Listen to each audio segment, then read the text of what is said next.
As Nigerians anticipate a better life, just like President Muhammadu Buhari and the APC promised at the 2015 campaigns, more and more questions are raised on the economic recovery and growth plan document launched yesterday. Does the Buhari government have the antidote for the ailing Nigerian economy? And after almost 2 decades of consideration and frustrating abandonment by different governments and past National Assembly sessions, there may just be light at the end of the tunnel for a passage of a petroleum industry bill in Nigeria. Today, we'll look at that on the program. And thanks for joining in. This is Politics Today live on Channels Television. I'm Sean Kimaloye in Lagos. Today, a report of a part of the PIB was laid at the Senate. That's our focus on the program. But what we will be discussing on the program, but before then, let's tell you about some of the anti-corruption stories making the rounds. It's been a tough time for the Buhari anti-corruption drive. In the past day or so, several of the cases have fallen flat on their face. Yesterday, it was a case against Justice Adeni Ademola, and another was the one against the Nigerian senior advocate, lawyer, Mr. Mike Ozekome. And today, the wife of Nigeria's immediate past president, Pt.1 Jonathan, may be having a good laugh now as she has prevailed in court somehow.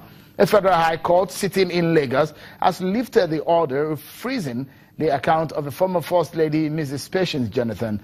The account domiciled with Skybank PLC contains a sum of $5.8 million. The court had frozen the account last year following an ex parte application by the Economic and Financial Crimes Commission, the ERGP, that the money in the account was suspected to be proceeds of crime. And in another case today also is the one involving former governor of Niger State, Mr. Babangida Aliyu. The former Niger State governor has been invited by the Economic and Financial Crimes Commission, EFCC, over alleged fraud. The former governor, who served between 2007 and 2015, honored an invitation by the anti-graft agency on Tuesday, but has remained with the commission since then. Let's begin our conversation tonight on the efforts by the Buhari government to rescue the Nigerian economy that is sitting in recession. The president launched a document or presented a document to the nation yesterday, one that was tagged the Economic Recovery and Growth Plan. But before we talk about that in details, let's also tell you about what some people will say is a landmark incident at the National Assembly. Today, a part of the petroleum industry bill has been laid before the Senate. The Senate chairman, joint chairman of the Petroleum Committee, Senator Tayo Alasha Adra, laid before the bill before the Senate.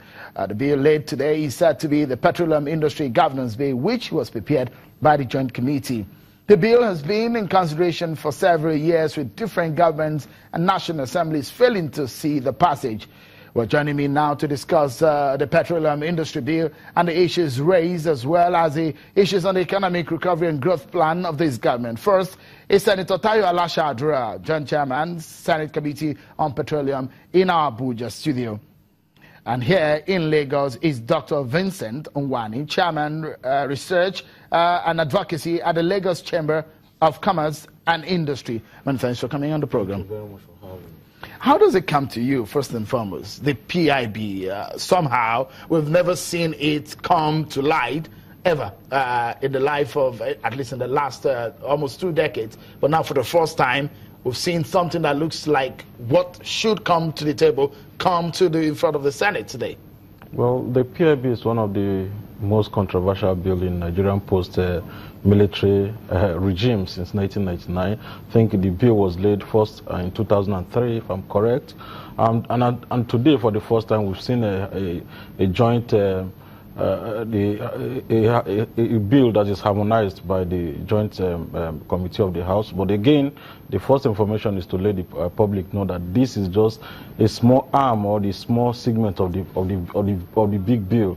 You know, this very bill laid today is just talking about institution, regulation, and all of those. The issue about financial, the issue about community, and all of those controversial that made the last Senate not able to move more than beyond the committee, beyond the public hearing, is have been severed out of this bill. This is just talking about the governance environment as far as PIB is concerned, as far as oil industry is concerned. And from the operator's perspective, we're also excited to see us make this type of progress because we've been in a waiting attitude.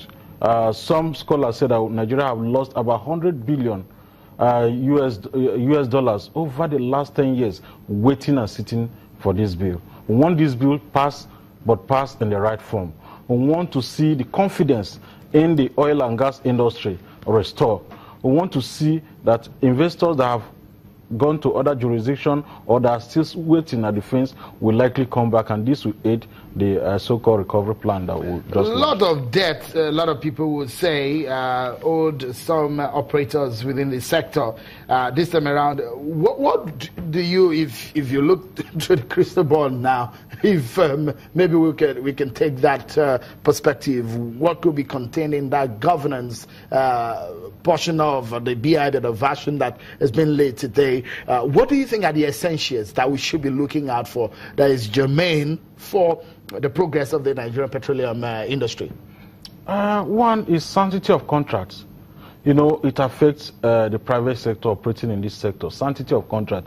We've seen that on the average across the world, a contract, you know, award and approval as far as oil and gas industry is concerned is about 6 months. It takes Nigeria about 38 months. You know, a little bit above 3 years to get a single contract passed through. You know, this is a challenge. So we want to see sanctity of contract. We want to separate operators from regulator. You know, international best practices. You know, we want to see a new, can I say, NNPC or DPR emerging, not an operator, but a regulator. It has to be severed.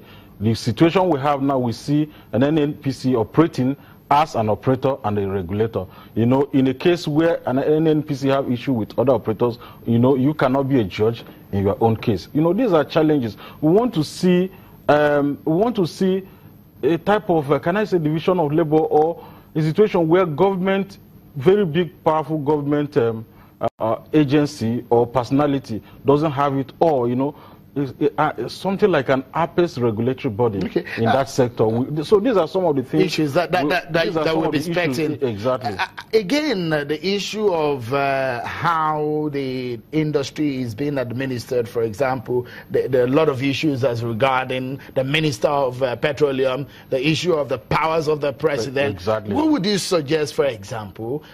Do you think it should be included, or the powers of the President or the Minister should be reduced, because the breaking down of the NNPC, also unburdening of the NNPC, is part of some of the recommendations over the years. Are you hoping that those are going to be infused into this bill? In the last PIB that was dropped, these are some of the concerns we raised in the public, by the private sector, that the power of the then Minister of Petroleum was, but of course then it was she said, I cannot remain the Minister of Petroleum all through my lifetime. So we want to see a situation where the discretionary power, it has to be a legal power, not discretionary power, because this is a very important sector, very lucrative and very technical sector. The power of the President to just go unilaterally and award oil block and all of that, we need clean up. You know, it has to be cleaned and cleaned up, because these are the things that affect investors. What do you see beyond what we see in public today? The laying, how significant is the laying of this document before the Senate today? Well, it's significant because it looks like the document have passed through public hearing. It looks like the document have been maybe harmonized by the two, by the committee from the two chambers. So now it is at the point of final discussion and passage, you know, and another layer will just be sending it to the presidency or to the president for his signature.